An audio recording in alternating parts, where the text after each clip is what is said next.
म्हणून आहे, मला काय म्हणायचं आहे त्या माणसाने त्यात महाराष्ट्राच्या खरं अनिवार्य नाही आहे. लोकांची ग्राहकांची मान्यता नसेल तर कशाला बसवलंय? माझ्या ग्राहकांना पेपरची न्यूज आहे ती मान्यता आहे, या माणसाची मान्यता आहे.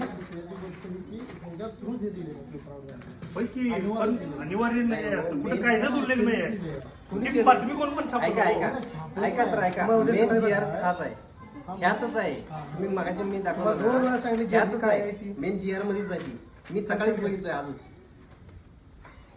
तिथले कन्सेंट ह्या कोणाची एकाची तर म्हणजे न बघता मी काय म्हणजे ज्यांनी कन्सेंट देईल त्यांचं बदला जे काही GR मध्ये हरकत नाही, आहे, ते GR पण मध्ये. ज्यांचा विरोध आहे त्यांचं बसवू नका. आम्ही म्हणत म्हणत आहे नाही. हे विचारा की माणसाने या प्रत्येकाला.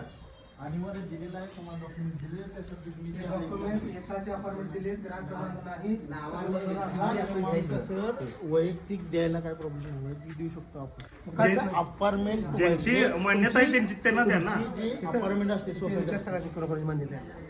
तुमच्या पद्धतीचं बदलून टाका. मान्यता कोणाची सोसायटी आहे तुमची, त्याच्यावरच ती पूर्ण अपार्टमेंट केलेली आहे. असं नाही की बाबा एकासाठी आपण देऊ शकतो, आम्ही एकासाठी सुद्धा तयार आहे द्यायला.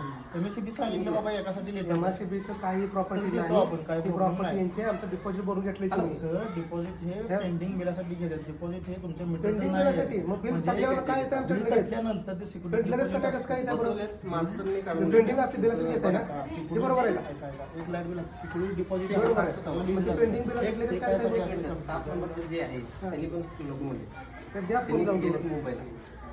इथं सांगू का कोणाची मान्यता नाही, जे आहेत त्यांना काय माहिती. ज्यांची आहे त्यांची बसवा, काय अडचण नाही. मावशी कोणाची मान्यता असं सांगा त्यांना. सगळ्यांच्या बसवून मोकळं झालं दिवसभरात. घेतलं ते बसून मोकळी झालं. हा. ते आता काढायला सांगू की आपण. हा ते परमिशन आमचे जाऊन नसताना बसवलेलं. आणि ही असली कागद